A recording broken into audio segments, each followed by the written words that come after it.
Bien, vamos a continuar entonces con escatología y hoy vamos a- a considerar un nuevo elemento dentro de nuestro estudio que le he puesto escatología veterotestamentaria. ¿Alguien sabe lo que significa eso? Veterotestamentaria.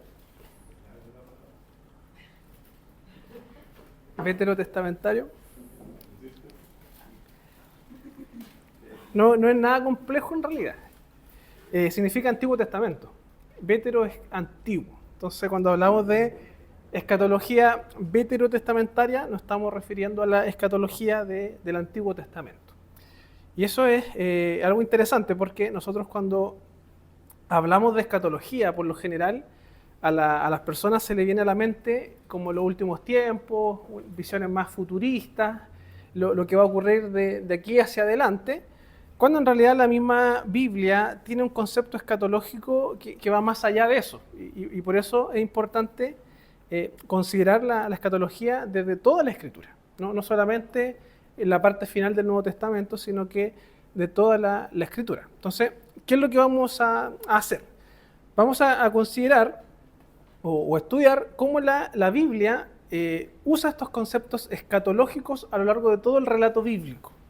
Entonces yo les quiero hacer la siguiente pregunta. Si tuviésemos que mencionar libros de la Biblia que tengan un carácter escatológico o, o de revelación, ¿qué libros serían? Apocalipsis y Daniel. De hecho, Daniel es como el Apocalipsis del Antiguo Testamento, en realidad. Entonces, tanto Daniel como Apocalipsis tienen como esa visión o ese enfoque de apocalíptico, ¿ya? De hecho, el concepto apocalipsis o apocalíptico era una especie de género literario, libros de género apocalíptico, ¿ya? Entonces, el Apocalipsis no se llama Apocalipsis en realidad, se llama Revelación. Y es un libro que es parte del género apocalíptico, al igual que Daniel. Entonces, ¿qué es lo que vamos a hacer nosotros? Vamos a considerar toda la escritura en nuestro análisis, en el sentido de que vamos a partir desde el Antiguo Testamento, vamos a ver la escatología del Antiguo Testamento, vamos a poner un énfasis sobre todo en la parte final, que es en Daniel, que es un libro apocalíptico,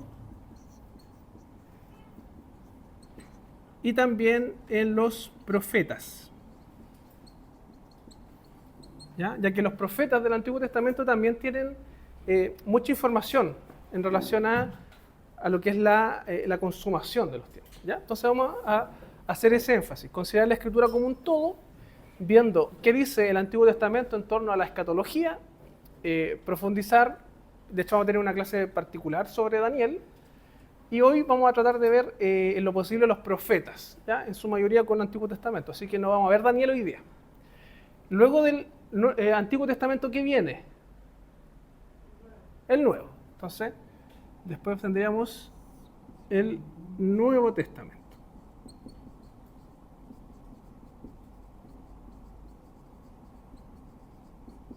Y ahí vamos a ver los conceptos escatológicos del Nuevo Testamento, poniendo énfasis ¿dónde? En Apocalipsis.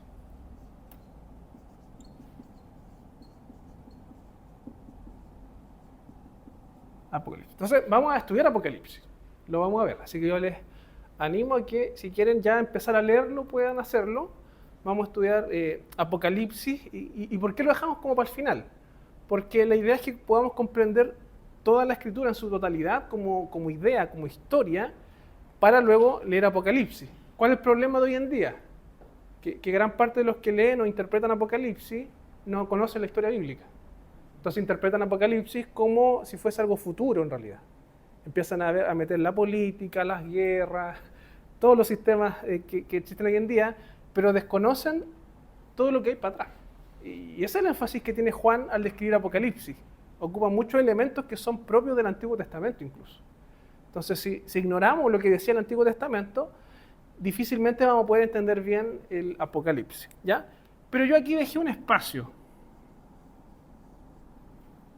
¿Qué es eso? ¿Qué es ese espacio?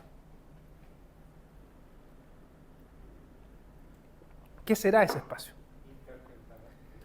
Exactamente. Vamos a ver también el proceso, o mejor dicho, la época intertestamentaria, en donde no hay revelación, ¿ya? No hay revelación. Pero sí, y aquí es importante mencionar, dentro de este periodo surgen textos en la época de los judíos de antes de Cristo que intentan también dar respuestas a lo que está acá inconcluso. Y aquí yo creo que a ustedes les suena, por ejemplo, lo que se conoce como el libro de Enoc. ¿No sé si han escuchado el libro de Enoc? Sí. Ya. El libro de Enoc es un libro que nace dentro de este periodo. Para nosotros el libro de Enoc no es parte de la Biblia. No lo reconocemos como un libro inspirado. Pero sí es un libro interesante de conocer. ¿Por qué? Porque el libro de Enoc va a mostrar y describir las expectativas también que tenían los judíos en aquella época en relación a la venida del Mesías. De hecho, vamos a ver también el concepto de el Hijo del Hombre. No sé si en la Biblia se menciona ese concepto del Hijo del Hombre. Bien. A través del libro de Enoc también se desarrolla ese concepto del Hijo del Hombre. Entonces, nos va a ayudar también a poder comprender la visión de los judíos. ¿Ya? No quiero decir que sea que esté a la misma altura que los textos bíblicos, que los textos inspirados. Lo que yo quiero hacer es traer la visión que ese libro presenta en torno a esa época. ¿Una consulta, hermano? ¿Sí? Es decir, el libro de Enoc tiene injerencia, pero lo podemos tomar en cuenta. Como libro histórico, sí. Como libro histórico, sí. Lo podemos considerar. Y de hecho lo podemos ver más adelante. Algunos estudiosos mencionan de que hay ciertas cartas del Nuevo Testamento que hacen referencia al libro de Enoc como libro histórico. Esta idea de ángeles que están como prisioneros. Sí. Entonces, esa idea se desarrolla en el libro de Enoc. ¿Ya? Vamos a hablar después de eso, ¿sí? Y habla también de los guardianes, y va a nombrar a los Néfilim. Exactamente, también. De hecho, es un libro que da como cierto énfasis o trata de dar respuesta al diluvio. Amplía más la información en relación al diluvio. Entonces, lo vamos a considerar también, ¿ya? Entonces, ese es como el esquema que vamos a seguir. Vamos a considerar cómo toda la escritura habla o trata esta idea de la escatología, además de ese periodo en donde nosotros entendemos de que no hay revelación bíblica. Sin embargo, este libro histórico nos puede también dar un poco más de ayuda a entender la visión judía.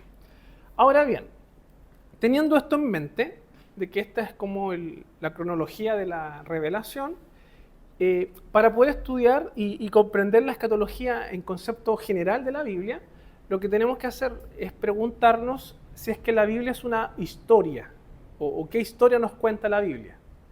¿Cómo podríamos describir la historia de la Biblia? ¿Alguien sabe? ¿Se anima? ¿O qué palabras definen la historia de la Biblia? Puede ser es todo. ¿Mm? Es todo. ¿Definir la Biblia? ¿Ya?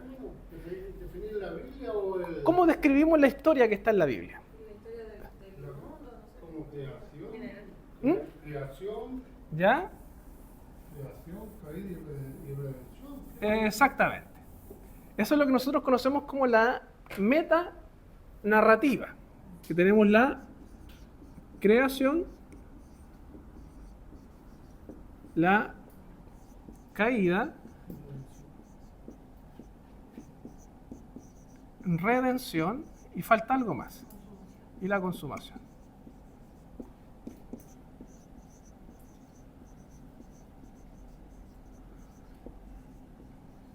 Si consideramos la Biblia como un todo, como un libro que nos cuenta una historia, esta es la historia que está en la Biblia. Un mundo creado, un mundo ordenado, un mundo que se corrompe por la entrada, los efectos del pecado, y vemos que Dios está redimiendo la creación a través de su obra. ¿Ya? Los efectos del pecado están siendo redimidos a través de la obra de Cristo. Y la misma Escritura nos muestra de que todo esto va a tener su elemento final o su etapa final en la consumación de todas las cosas, los cielos nuevos y la tierra nueva. Entonces, ¿Ustedes recuerdan este concepto del ya, pero todavía no? ¿Dónde está? ¿Dónde lo podemos ubicar? El ya, pero todavía no. De la redención. De la redención.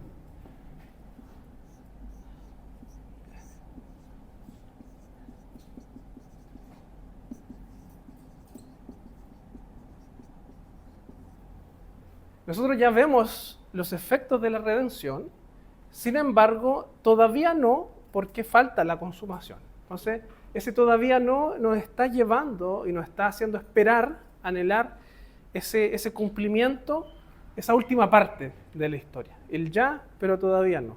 Ya disfrutamos, ya vivimos ciertas realidades, pero todavía no están concretadas. Esa es la idea del ya, pero todavía no. Por tanto, si lo vemos desde esta perspectiva, que la Biblia nos presenta una historia de creación, caída, redención, consumación, nos vamos a dar cuenta de que la escatología no está en la parte final de acá. La escatología está en toda la historia bíblica. Entonces, nosotros cuando hablamos de escatología, y aquí hay un tema más de concepto en el lenguaje, nosotros por lo general hablamos de escatología como los tiempos finales, ¿cierto? Los últimos tiempos. Cuando bíblicamente el concepto más preciso de escatología es el cumplimiento de la historia de la redención.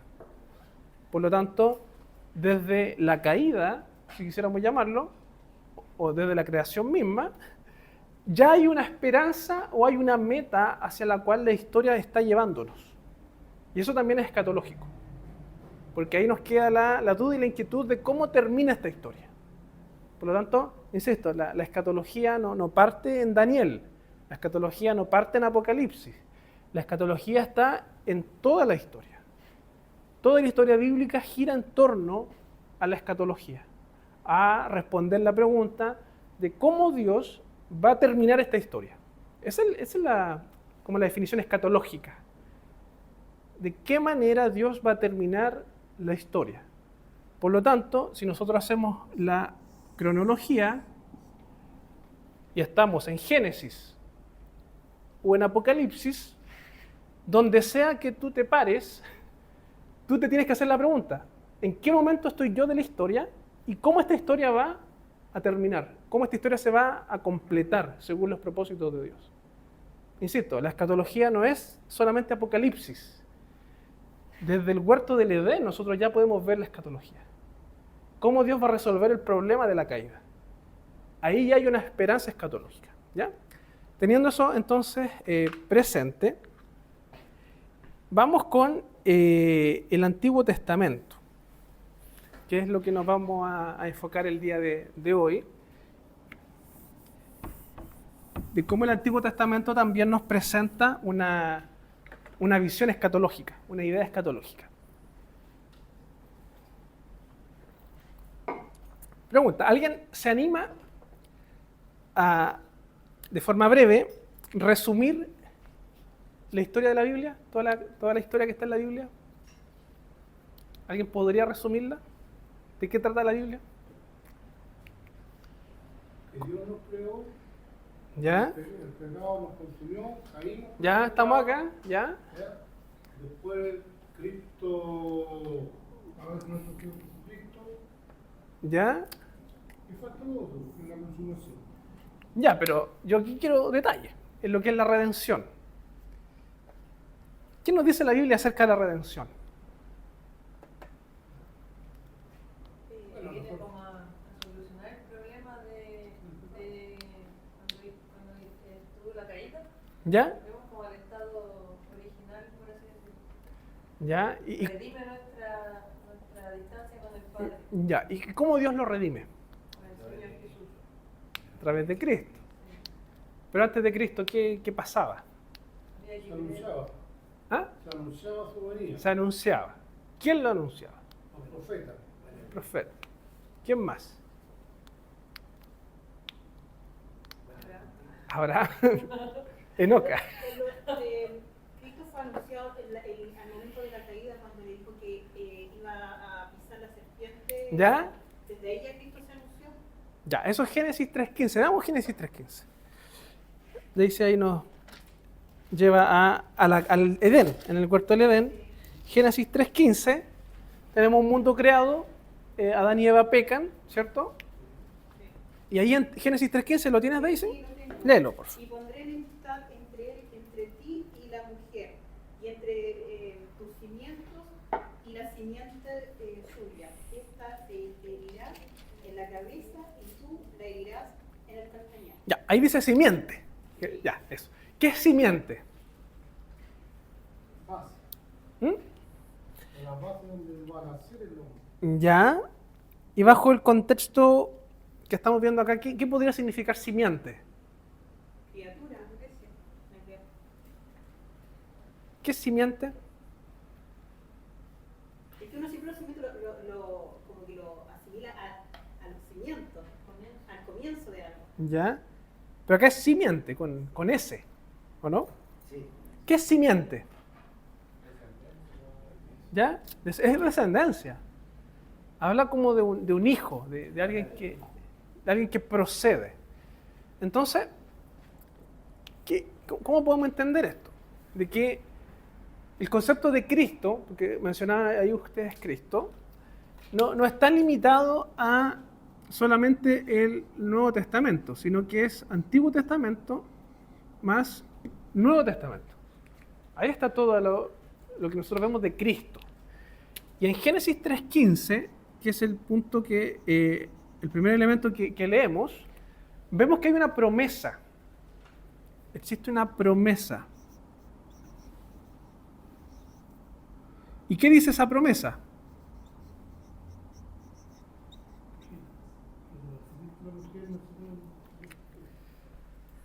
¿Qué dice la promesa? Pondrá un descendiente de la mujer, ¿Ya? enemistad ¿Con quién? con los hijos del mal, o sea, que se representaba la serpiente, pero en el fondo eran los hijos del pecado. Ya.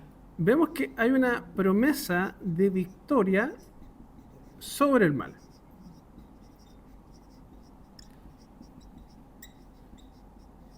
Y es una victoria dolorosa.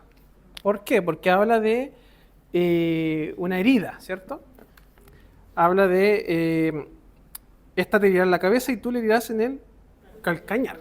Entonces, lo que nos está anticipando acá, inmediatamente en el Antiguo Testamento, es que esa victoria sobre el pecado, sobre la caída, sobre los efectos del pecado, implica dolor, implica un sufrimiento. Ya no tenemos más detalle, al menos ahí. Supongamos que somos nosotros Adán y Eva. Esa es la información que tenemos. Dios nos dice, nos da una promesa de que va a vencer sobre el mal. ¿Quién? Un hijo de la mujer.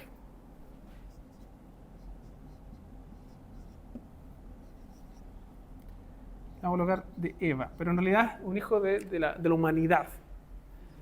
Entonces, ya desde aquí, nosotros vemos esta idea del hijo del hombre. ¿Ya? Este concepto o también conocido como el nuevo Adán. El nuevo Adán. Creo que en las crónicas de Narnia ocupan el concepto el hijo de Adán, ¿o no? No sé si han visto esa película, el libro, el hijo de Adán. Sí, de hecho, en las crónicas de Narnia es esta misma historia en realidad, solo que a través de fantasía. Entonces, ahí viene el concepto del hijo del hombre, el nuevo Adán, que parte desde el Génesis, entonces. O sea, ya en el huerto del Edén, nosotros vemos de que hay una promesa que se va a cumplir en algún momento. Adán y Eva no tenían idea de cuándo, pero sí se va a cumplir. Entonces, toda la historia bíblica gira en torno a esta promesa. Esta es como la promesa marco de toda la escritura. Toda la historia va a girar en torno a Génesis, lo voy a anotar aquí, Génesis 3:15. Entonces, por eso cuando después vamos a Apocalipsis y vemos la historia del dragón queriendo matar al bebé de una mujer, está haciendo referencia a esto en realidad. No es algo futuro que va a ocurrir. Lo que está haciendo Juan ahí es contarnos la historia de la redención. Entonces, por eso hay que tener ojo con eso. Cuando nos acercamos a Apocalipsis, no es que nos esté contando eventos futuros solamente, sino que también nos está contando toda la historia. Entonces, por eso es importante conocer cómo la misma Escritura nos va mostrando eso. ¿Ya? Bien, tenemos entonces esa promesa, la primera promesa que vemos en el Antiguo Testamento, en donde se nos promete victoria sobre el mal a través del Hijo de la mujer, la simiente. ¿Sí? Una consulta porque estaba poniendo la atención en el texto de ese 3:15 y también habla de una simiente de la serpiente, que es el diablo. Sí, sí. Ahí, cuando habla de simiente, hay distintas igual formas de interpretarlo. Algunos interpretan de que está haciendo referencia a Satanás, como Cristo venciendo a Satanás, pero también algunos lo asocian como a las fuerzas del bien, o la fuerza del bien, venciendo sobre las fuerzas del mal, lo que viene o procede del mal. Entonces se puede interpretar de esa forma, pero bíblicamente no hay ningún problema en decir de que es Cristo venciendo a Satanás. ¿Ya? Bien. ¿Qué otra promesa más vemos en el Antiguo Testamento? Génesis 12, muy bien. ¿Qué dice Génesis 12?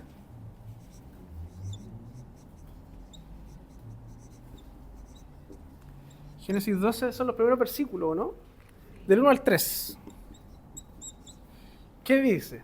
Pero Jehová había dicho a Abraham, vete de tu tierra y de tu parentela y de la casa de tu padre a la tierra que te mostraré, y haré de ti una nación grande y te bendeciré y engrandeceré tu nombre y serás bendición. Bendeciré a los que te bendijeren y a los que te maldijeren maldeciré, y serán benditas en ti todas las familias de la tierra. Ya, esa está el 3, ¿cierto? Sí. Muchas gracias. ¿Qué es lo que está diciendo acá Dios a Abraham? ¿Qué es lo que le está prometiendo? Ya, vamos con... En primer lugar, el concepto que más se repite ahí es bendición. Si no me equivoco, está como 5 veces, ¿o no? La idea de bendecir, de bendición. Entonces aquí ya vemos también una promesa escatológica.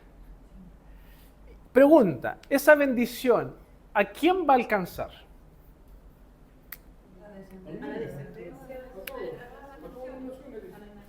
A todas las naciones. O todas las familias de la tierra, que es lo mismo en realidad.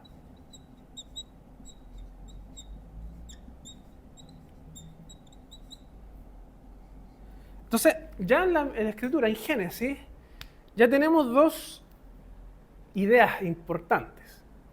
En primer lugar, que hay victoria sobre el mal a través de un nuevo Adán, y eso también nos podría llevar a, desde ya, llamarlo como el Redentor, que va a venir un Redentor, eso dice la Escritura, va a venir un Redentor, y por eso es que Génesis 4, que es el capítulo siguiente a Génesis 3, nos habla inmediatamente de los hijos, para decirnos de que ninguno de esos dos hijos es el nuevo Adán. Eso es lo que nos muestra Génesis 4, cuando Caín mata a Abel. Ninguno de los dos es el nuevo Adán. Y de hecho el hijo que sigue, que es Set, ¿qué significa Set? ¿Alguien sabe? Set significa sustituto. Entonces tiene como también esta lógica de Dios nos prometió un nuevo Adán, pero ninguno de estos nuestros hijos es. Dios nos da un sustituto, en este caso Set. Y a través de Set se mantiene la línea de redención. Acá hay un elemento importante. Dios quiere bendecir a todas las naciones, pero ¿cuál es el medio por el cual va a bendecir a las naciones? Exactamente. Entonces, si esto lo queremos hacer de mejor forma, sería que Dios forma un pueblo y ese pueblo es de bendición a todas las naciones. ¿Ya? Entonces, hermanos, sí, y esto es lo que yo les preguntaba delante. Si tuviésemos que resumir el Antiguo Testamento, es eso. Esto es el Antiguo Testamento. Dios forma un pueblo, una nación, un grupo de personas bajo una cultura que tienen un propósito de bendecir a todas las naciones. Ese es el objetivo y esa es la meta escatológica en el Antiguo Testamento. Que a través de un pueblo, a través de Israel, Dios va a bendecir a todas las naciones. Dicho de otra forma, que a través de Israel, el pueblo, el Hijo de Dios perfecto, Dios va a vencer el mal. ¿Ya? Quedémonos con esa idea.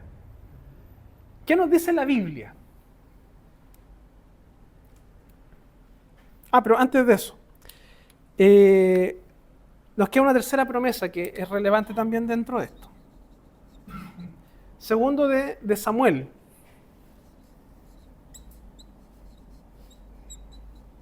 Segundo de Samuel 7, 12, 16. Si alguien lo tiene, que lo lea. Dice, desde el día en que te nombré líderes sobre mi pueblo de Israel, y a ti te daré descanso de todos tus enemigos. Pero ahora el Señor te hace saber que será Él quien te construye una casa. Cuando tu vida llegue a su fin y vayas a descansar entre tus antepasados, yo pondré en el trono a uno de tus propios descendientes y afirmaré su reino. Será Él quien construya una casa en honor de mi nombre, y yo afirmaré el trono de su reino para siempre. Ya. ¿Qué vemos en esta promesa? Hasta el 16. Dice, yo seré su padre y él será mi hijo. Así que cuando haga lo malo, lo castigaré con varas y azotes, como lo haría un padre. Sin embargo, no le negaré mi amor como se lo negué a Saúl, a quien abandoné para abrirte paso. Tu casa y tu reino durarán para siempre delante de mí, tu trono quedará establecido para siempre. Ya. Tercera promesa que vamos a considerar hoy. La promesa de Dios a David. Esto está en el contexto de David queriendo hacerle una casa a David, construir una casa. Y Dios le dice, no, pues yo soy el que te va a construir a ti una dinastía. ¿Qué es lo que le promete Dios a David? Después de él va a venir alguien. ¿Ya? Un rey, ¿cierto? ¿Qué cualidades tiene ese rey?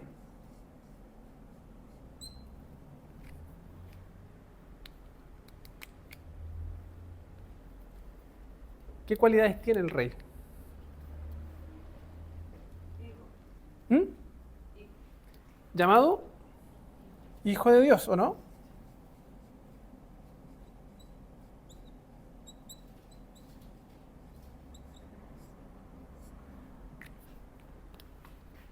¿Qué más? ¿Qué cualidades tiene ese reino? Es un reino eterno, muy bien. O un rey eterno también acá.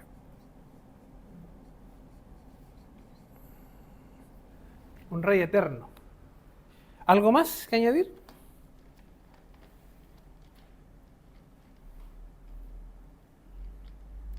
Dentro de esta promesa.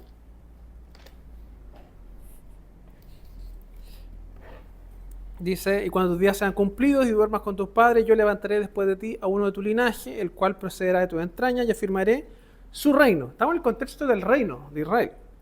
Él edificará casa a mi nombre, y yo afirmaré para siempre el trono de su reino.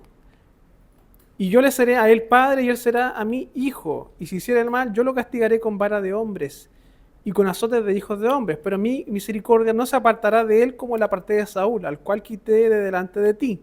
Y será firmada tu casa y tu reino para siempre delante de su trono, y tu trono será estable eternamente. Entonces, todas estas promesas que estamos considerando acá van alimentando una esperanza en la Escritura. Vemos de que hay un redentor, un nuevo Adán, que va a ser el que va a vencer el mal. Vemos que Dios, a través de un pueblo, quiere bendecir a todas las naciones.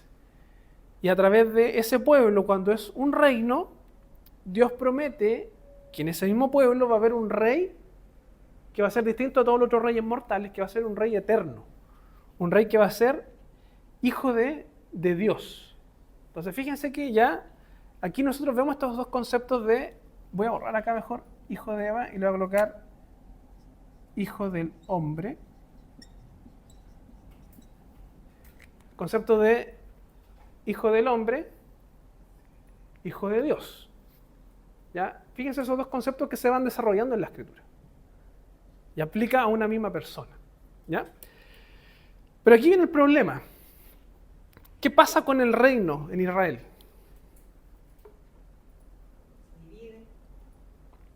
Se divide, ¿y eso en qué termina? El norte con el sur y el norte termina perdiendo. Lo que nosotros conocemos como el exilio. Que es un periodo complejo en la Escritura porque este reino unificado, al cual tiene estas promesas de esperanza, como que de un momento a otro empieza todo a irse al tacho de la basura, el reino se divide, empiezan a pelear, y cada uno hace lo suyo, y al final terminan pecando, cayendo en idolatría, y Dios manda juicio. ¿Ya? ¿Se acuerdan de esa época? Ya. Eso es parte de la historia del Antiguo Testamento. ¿Ya? Porque es vital para lo que vamos a estudiar hoy. ¿Alguien iba a decir algo, no? ¿Daisy? Ya. Ya. Entonces, tenemos el tiempo del exilio. Voy a borrar. ¿Qué es lo que vamos a ver? Que en este periodo del exilio, o un poquito antes incluso, tenemos el reino dividido, lo cual termina en exilio. Acá tenemos el norte. ¿Cómo se llama el reino del norte?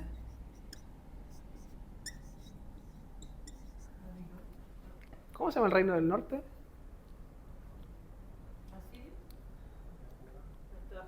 Judá y... El norte es Israel. Y el sur es Judá. ¿Se acuerdan, no? El norte es Israel, el sur es Judá. ¿Cuál es la capital de cada uno? ¿Se acuerdan? ¿De cuál? De Judá.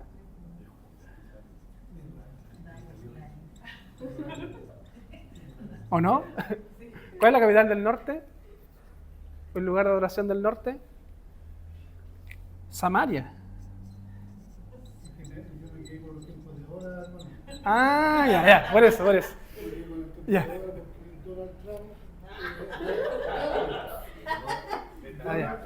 Donald Trump reconoció a Jerusalén como capital de Israel. Ya, sí. Por eso me quedé con eso. Claro.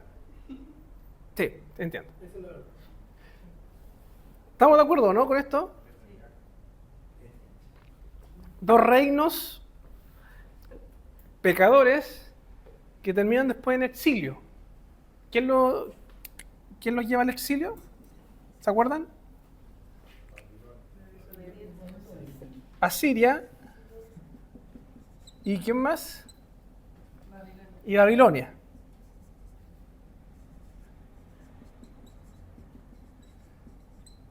¿Y después de Babilonia? Persia. Ahí, ¿cierto?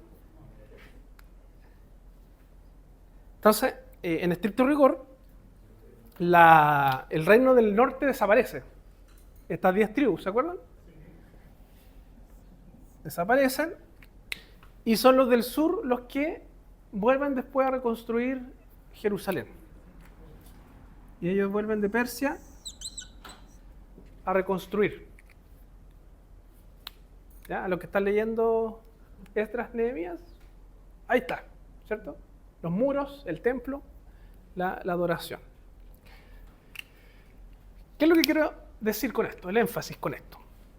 Que en este periodo del reino dividido y el exilio entran en gran medida, no es que inician, pero sí tienen un gran auge, lo que nosotros conocemos como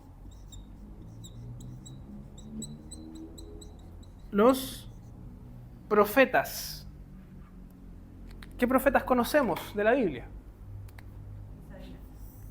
Isaías. ¿Quién más?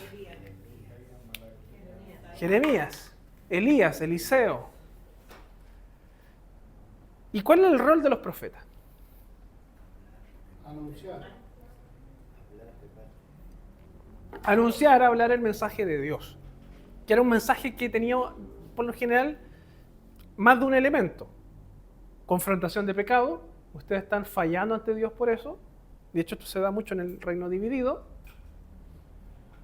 el pueblo no se arrepiente, pero también dentro de esto, y como termina después en exilio, en donde esta esperanza escatológica como que se va perdiendo, porque como que Dios prometió algo, pero al final no se está cumpliendo, a través de los profetas, Dios también empieza a dar lo que nosotros podríamos llamar esperanza.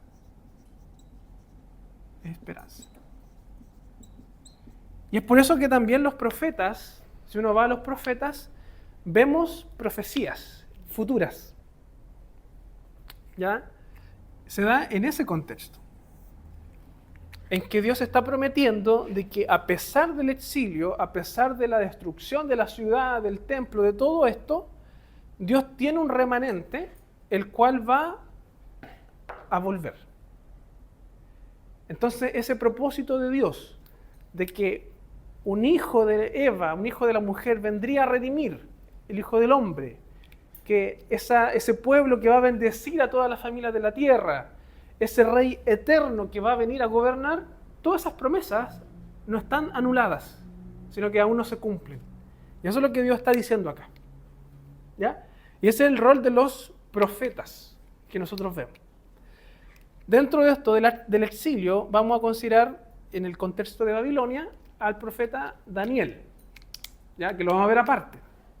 Pero también se da en este proceso, en esta etapa, de un pueblo que está siendo enjuiciado por Dios y que Dios está prometiendo restauración. ¿Ya? ¿Estamos claros? ¿Se entiende la idea, cierto? Ya, voy a borrar para avanzar. Ya. Ahí después la manda. ¿Estamos? Ya, súper. Voy a borrar. Y aquí vamos a ver algo que es interesante o llamativo, que a lo mejor a muchos nos ha complicado cuando leemos la Escritura. Hay un concepto relacionado con los profetas que se llama de la siguiente forma.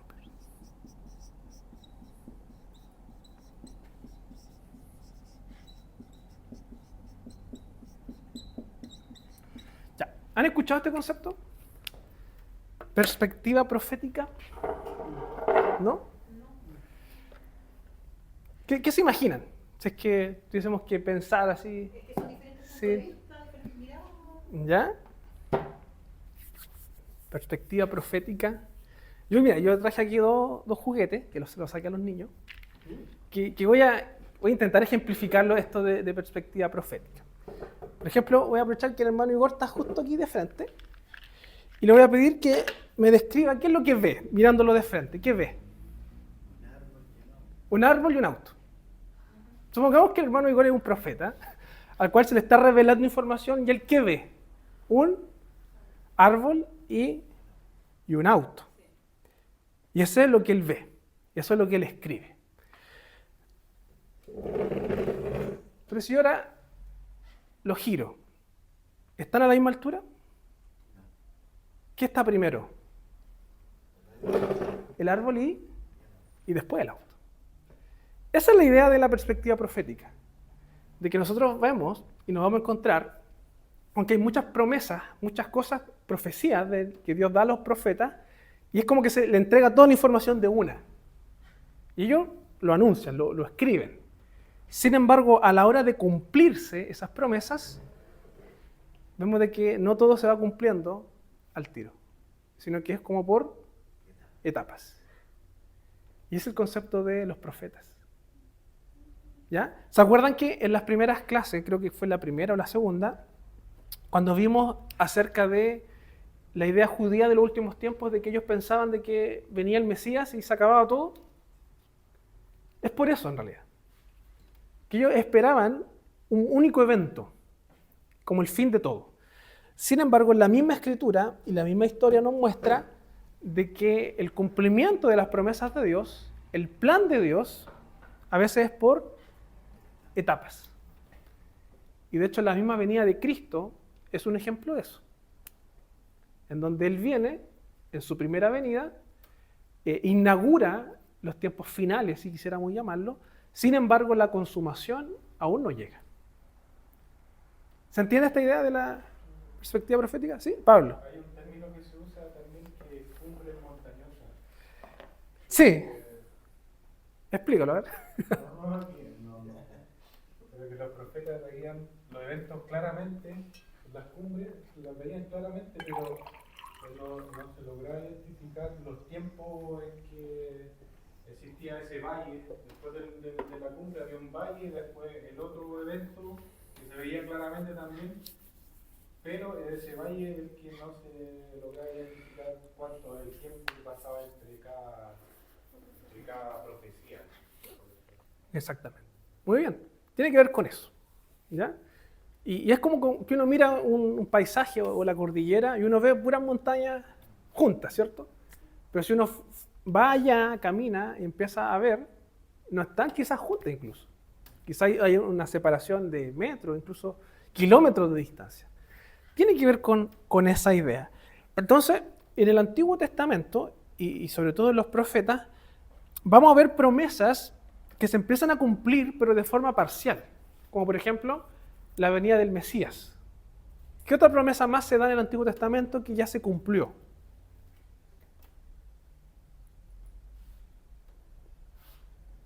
Que tiene que morir ¿Ya? ¿Ya? como cordero al matadero. Ya. Vamos por partes. Vamos con Isaías 9, si alguien puede buscar, Isaías 9, 6 al 7. Isaías 11 del 1 al 10 y otra persona Miqueas 5, por favor. Isaías 9 del 6 al 7, Isaías 11 del 1 al 10 y otra persona Miqueas 5 del 2 al 3.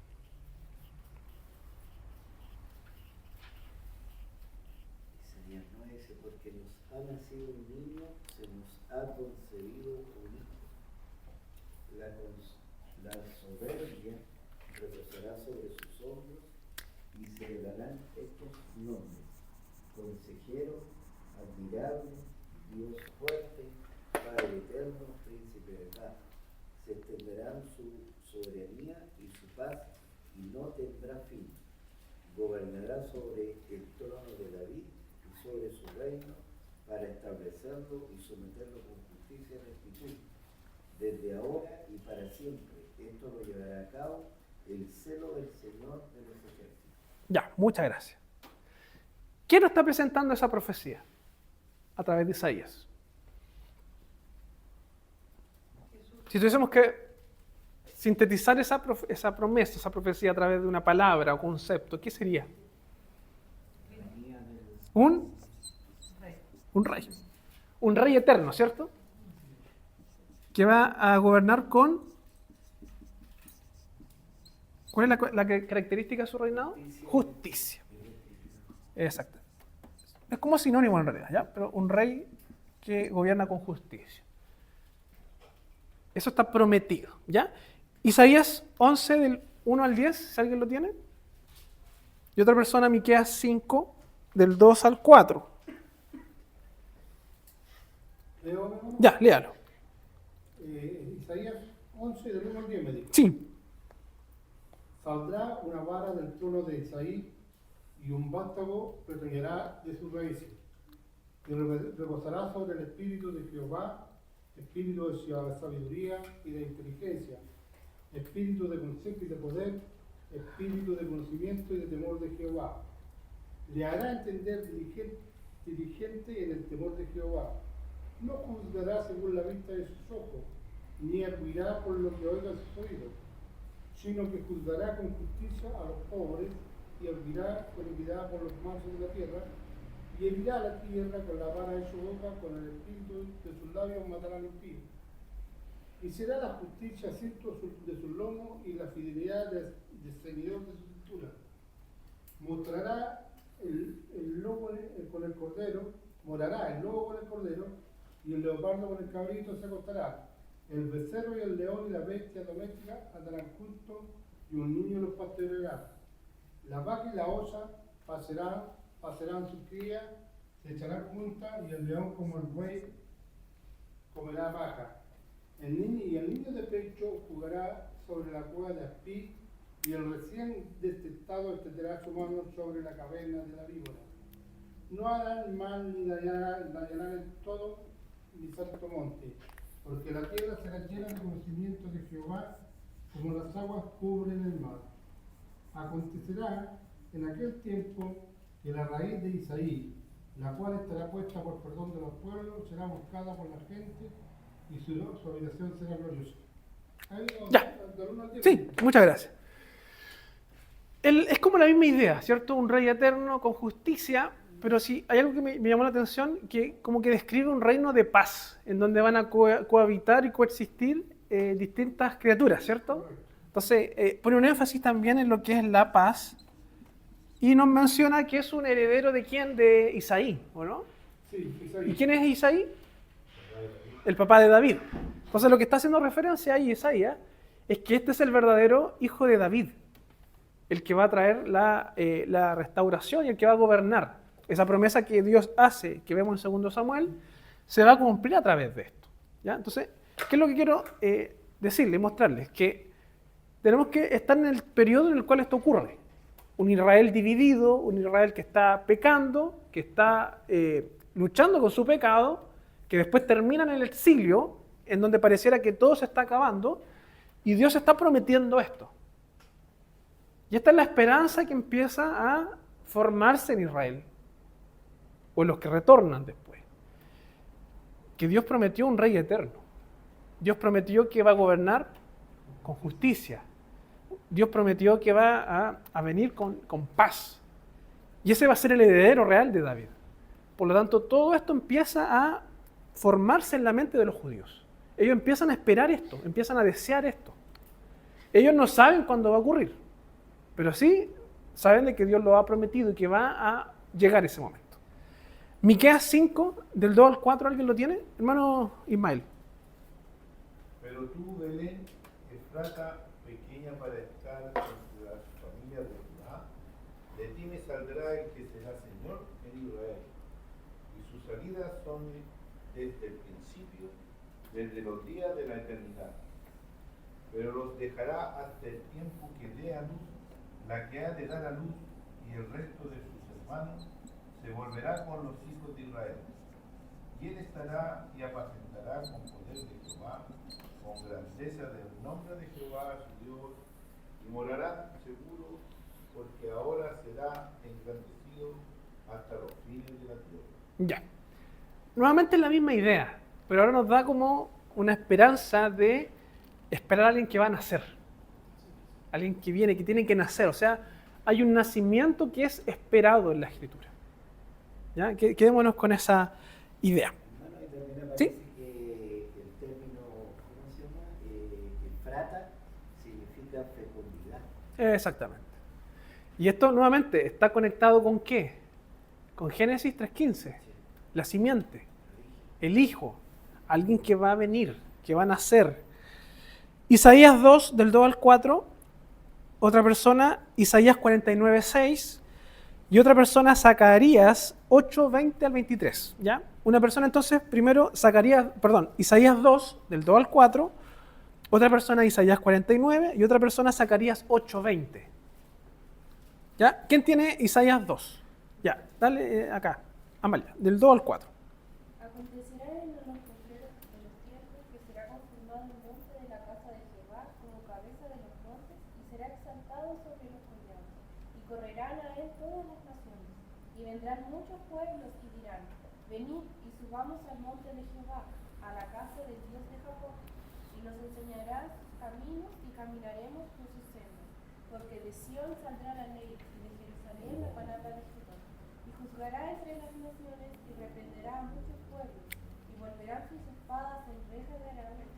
ni lanzas en once. No se alzará espada nación contra nación, ni adiestrarán más para la guerra. Ya. Si tuviésemos que resumir esta profecía, lo que está diciendo es que de Sion, de un punto central, van a venir las naciones, ¿cierto? A adorar, a acudir a la presencia del Señor. Por lo tanto, a través de Isaías también vemos que las naciones conocerán a Dios. ¿A qué les suena eso? A los Reyes Magos. ¿Cuál es el rey magos? ¿A qué nos suena esto? Que las naciones conocerán a Dios. Cuando lo predicó Dios, La promesa de Abraham, Génesis 12. Todas las familias de la tierra serán hechiceras. Entonces, nuevamente, es como que se toma...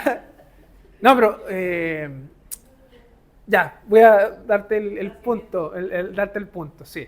Cuando Jesús nace, van lo que se conoce como los Reyes Magos, ¿cierto? Claro, que en realidad no es que sean reyes ni magos, sino que eran como sabios o consejeros que venían de otras naciones. Entonces no está tan mal lo que está diciendo, porque lo que está mostrando ahí en el nacimiento de Jesús es que desde las otras naciones están viniendo hacia esa luz que está en Belén. Se sabía que en Belén Exactamente. iban a nacer, por eso pasó eso de los niños también.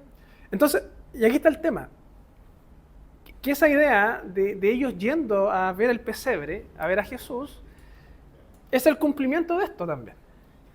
Pero no es el cumplimiento total, porque esto apunta a algo mayor, en que realmente este rey va a gobernar sobre todas las naciones. Y eso todavía no ha ocurrido.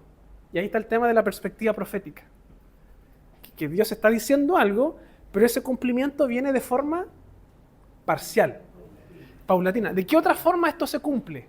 Y ya lo dijeron. El Evangelio. La iglesia yendo a la misión. Las naciones están conociendo a Dios.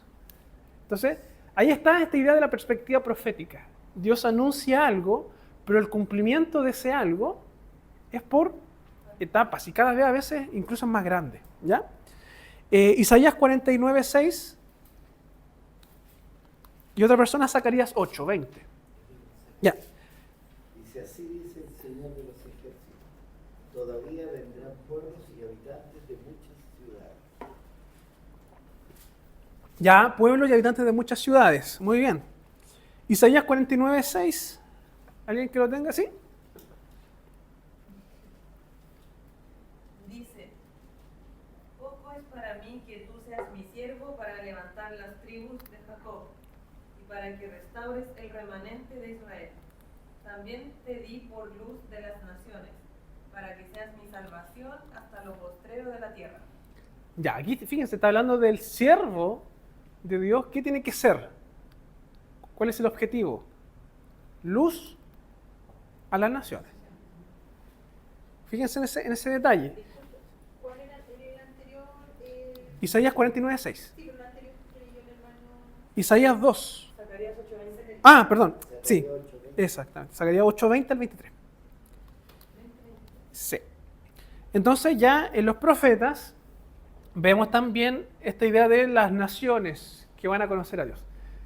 ¿Saben cuál es el problema de los judíos? ¿Qué pasó en el primer siglo?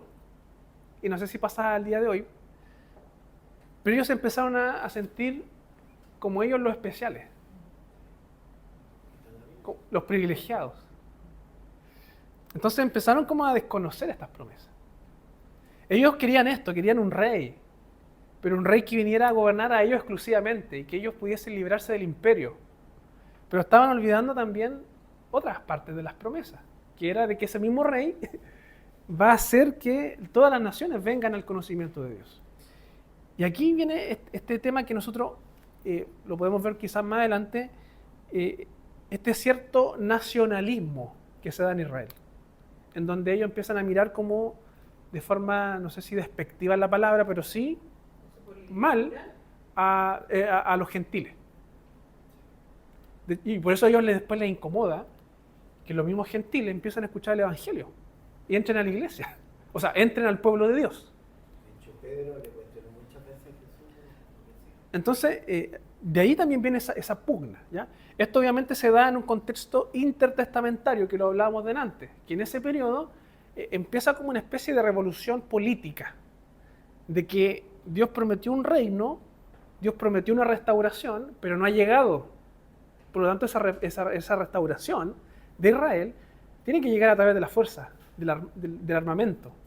Y ahí empiezan a nacer grupos armados en Israel, grupos políticos, que empiezan a buscar ese reino a través de la violencia.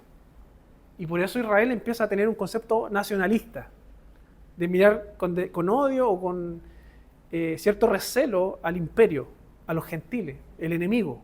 ¿Ya? Eso también ayuda a entender un poco la situación. Joel 2:28 y 29.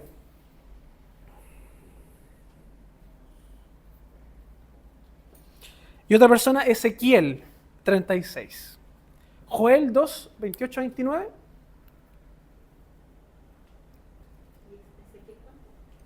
Y Ezequiel 36, 27, 25 al 27.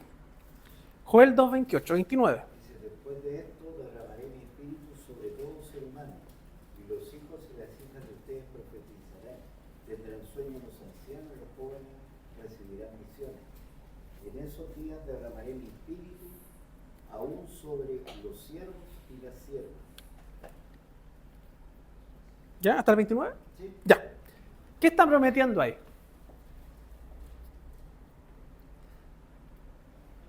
¿Qué está ahí como promesa? En Joel 2, 28-29. ¿Qué se promete ahí? El Espíritu Santo.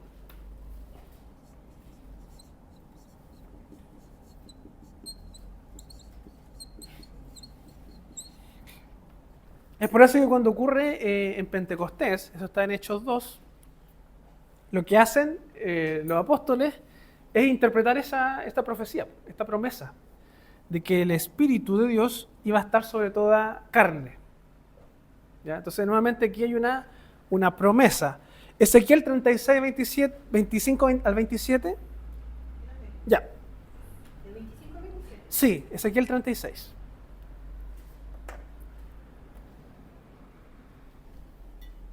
Esparciré sobre vosotros agua limpia y seréis limpiados de todas vuestras inmundicias y de todos vuestros ídolos os limpiaré.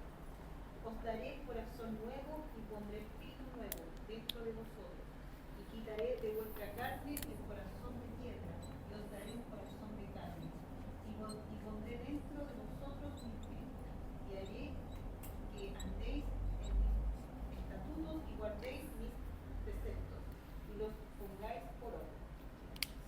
Ya. ¿Qué es lo que está hablando ahí? Un corazón nuevo, regeneración. Y eso también es una promesa de Dios. Entonces, ¿qué es lo que está prometiendo acá? Que el Espíritu Santo, la tercera persona de la Trinidad, va a obrar de forma definitiva en el ser humano, como una obra ya como de regeneración y de morada en el creyente. Entonces eso también es parte de una promesa del Antiguo Testamento, la cual ellos están esperando, y vemos que tiene un cumplimiento en Pentecostés. Se cumple en Pentecostés. Sin embargo, hasta la fecha de hoy, se sigue cumpliendo cada vez que Dios regenera el corazón de un pecador. Hermano Igor. Siempre en el Antiguo Testamento era como todo externo, y ahora se hace como interno en la persona. Porque antes la circuncisión todo era externo, eran signos exteriores, pero ahora es interno. Exactamente, sí. Ya, vamos con dos citas más. Jeremías 31, 31 al 34. Y otra persona, Oseas 22 Oseas 2, 23. Jeremías 31, 31 al 34. Y otra persona, Oseas. Oseas 2, 23.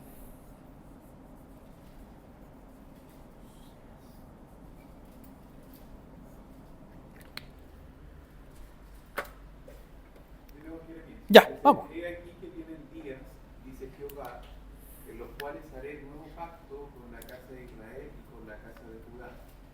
no como el pacto que hice con sus padres el día que tomé su mano para sacarlos de la tierra de Egipto, porque ellos invalidaron mi pacto, aunque fui yo un marido para ellos, dice Jehová.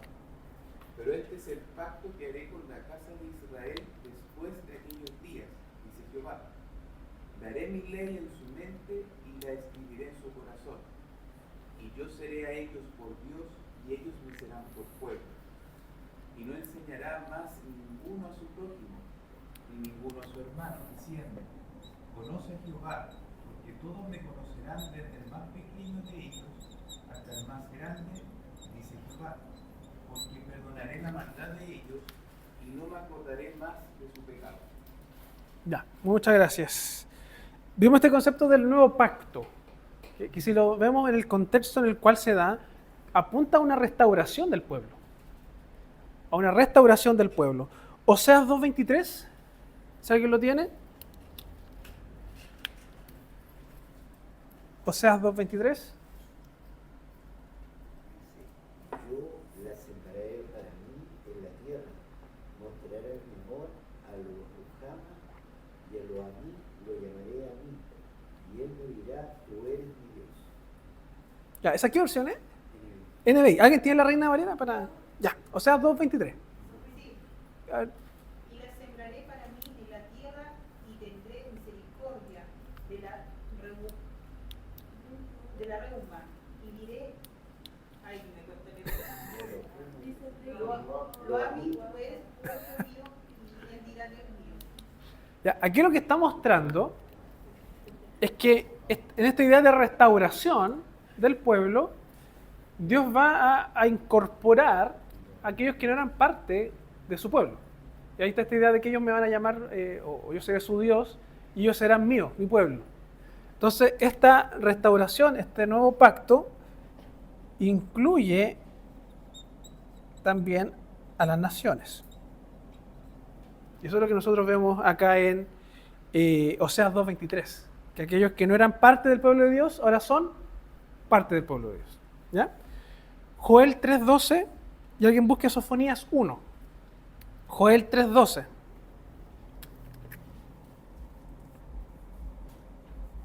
Que se movilicen las naciones y acudan al valle de Josafat, pues allí me sentaré para juzgar a todos los pueblos posibles. Ya, al 16. Echen mano a la hoz, que la mies está madura, vengan a pisar las uvas, que está lleno el lagar, sus lagares se desbordarán, tan grande es su maldad, multitudes tras multitud, en el valle de la decisión, cercano estará el día del Señor, en el valle de la decisión, se oscurecerá el sol y la luna, dejarán de brillar las estrellas, rugirá el Señor desde Sion, hará tronar su voz desde Jerusalén, y el cielo y la tierra temblarán, pero el Señor será su refugio para su pueblo, una fortaleza para los israelitas. Ya. Aquí está la idea del juicio, que también es conocido como el día del Señor. Sofonías 1, ¿alguien lo tiene? 14 al 18.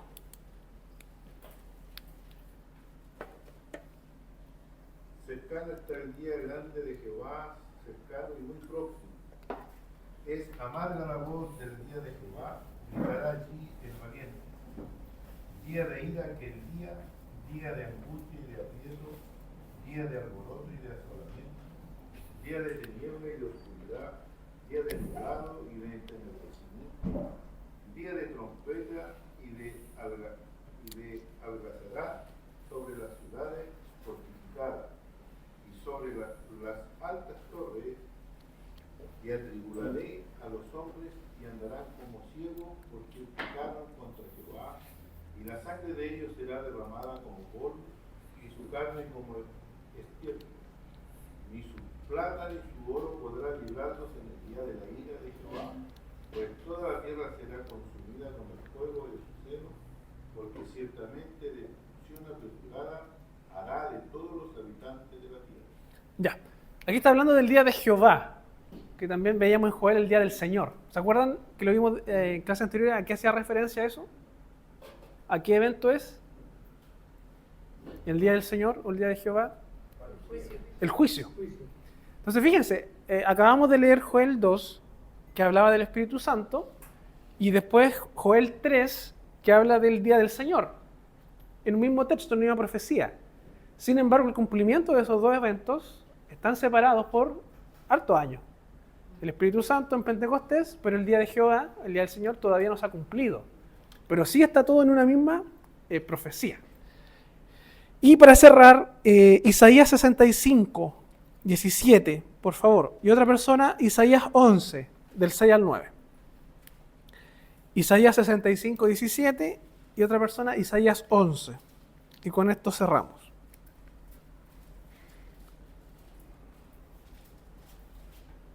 Isaías 65, 17. 65, 17. Porque he aquí que yo crearé nuevos cielos y nueva tierra, y de los primeros no habrá memoria, ni más vendrá el al pensamiento. ¿Ya? Y otra persona, Isaías 11, del 6 al 9. Morará el lobo con el cordero y el leopardo con el cabrito se acostará. El becerro y el león y la bestia doméstica andarán todos. Y un niño los pastoreará. La vaca y la osa pasarán, sus crías se echarán juntas, y el león como el buey comerá paja. Y el niño de pecho jugará sobre la cueva del altillo, y el recién destetado extenderá su mano sobre la caverna de la vida. Ya, muchas gracias. Lo que acabamos de leer ahí, nosotros lo llamamos como los nuevos cielos y nueva tierra. No sé si han escuchado ese concepto en otra parte de la Biblia. Apocalipsis. Entonces lo que está haciendo Apocalipsis es citar esta profecía. Está apuntando a esto en realidad. Entonces, si ustedes lo ven, y lo podemos analizar, que las promesas que vemos en el Antiguo Testamento tienen también su correspondencia en el Nuevo Testamento y también en lo que Apocalipsis nos presenta como una consumación final. En este caso, el juicio que aún está pendiente o que aún no ocurre, y los nuevos cielos y nueva tierra, que es como ya la reconciliación de la creación. Entonces, todas estas ideas que nosotros tenemos hoy en día, que esperamos y anhelamos, son las mismas que tenían los judíos post-exilio o durante el exilio. Son las mismas. Anhelamos un rey, esperamos de que todas las naciones lleguen al conocimiento de Dios, que el Espíritu Santo esté obrando, dando un nuevo corazón, que haya una restauración del pueblo de Dios, en donde los que no son hijos de Dios pasen a ser hijos de Dios, que haya un juicio en el día del Señor y que también la creación en sí sea restaurada y vuelta a su estado en el cual debería estar. Y esto claramente apunta a lo que vemos acá, a la consumación. Por lo tanto, ¿qué es lo que yo quiero mostrar? Y con esto cerramos. De que estos elementos están presentes en la historia bíblica. Que el Antiguo Testamento trata de esto. Este es el objetivo del Antiguo Testamento.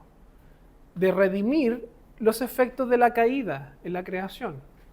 ¿Cómo lo hizo Dios? A través de promesas y también a través de un pueblo.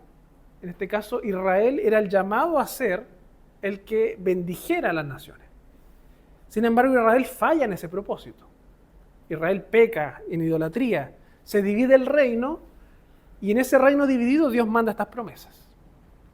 Y es ahí en donde queda la espera de cómo todo esto se va a cumplir con un Israel que está bajo el yugo de Persia, después Grecia o el Imperio griego y después los romanos. Y es ahí, en ese contexto, en donde entra Jesucristo.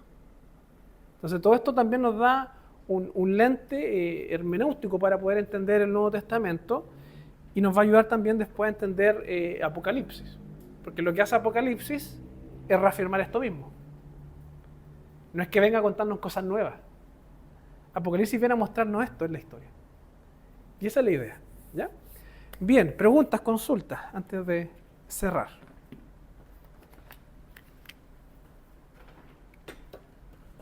¿No? Nada. ¿Dónde están los Reyes Magos en todo esto? Es que para que entiendan lo demás, yo vengo de una familia católica, por eso. Y Está de bien. los Reyes Magos. Es que dentro de la tradición, a la cultura se le llama así, po. No sé si no sabía eso. Sí. Yo lo conocía como los Reyes Magos. Mi hermano, una consulta, saliendo un poquito, el Israel étnico que tenemos hoy día, por lo que conozco, por lo que he leído, sigue siendo privilegiado ante el mundo. Es decir, es el pueblo escogido espiritual y materialmente. Porque la historia dice, como lo digo yo, que son los tipos más inteligentes del mundo, los grandes científicos han salido de ahí, ellos vencieron el desierto, ellos pudieron controlar el sistema de agua servida, por ejemplo, que tienen por agua plateando, si no se han leído más o menos. Entonces, por ejemplo, ellos son bendecidos en todo eso, son superiores a todos nosotros. ¿Ya? Según lo que he visto, por ejemplo, Ernest von Braun, por un ejemplo, el que hizo los cohetes teledirigidos, los VH, los 4 cosas, ¿no? Entonces, por ejemplo, Estados Unidos creció, Alemania creció cuando se llevaron a todos los científicos israelitas para el tiempo del éxodo de los judíos. Entonces, por eso digo yo que son bendecidos antes y ahora. Sí, ahí hay un tema, algunos comentan eso también, de que al ser una etnia, una cultura a la cual Dios llama en el Antiguo Testamento y les da una responsabilidad, eso también implica o significa de que hay ciertas bendiciones, que no necesariamente significa de que ellos sean hijos de Dios, ¿ya? Yo creo que son cosas distintas. Porque Dios puede bendecir soberanamente a un pueblo, a una nación, y de hecho ha ocurrido también en la historia de naciones paganas o inconversas que no conocen a Dios, pero la presencia de cristianos, la presencia de hijos de Dios, ha traído desarrollo, progreso, una ética, no sé, a la sociedad. Entonces, Dios también puede hacer eso, ¿ya? Pero verlo como de una forma como de que son un pueblo especial por eso, que tienen como un trato especial con Dios o ante el mundo son distintos, yo creo que no. Yo creo que es como sobreinterpretar esto, porque la misma Escritura habla de que en cierto sentido Dios desechó a esa etnia, a esa cultura. Dios la trata como una especie de prostituta o una mujer adúltera, a la cual le da carta de divorcio. Entonces, esa es como la imagen de Israel en realidad. Que es un pueblo que en realidad rechaza a Dios y está siendo enjuiciado por Dios.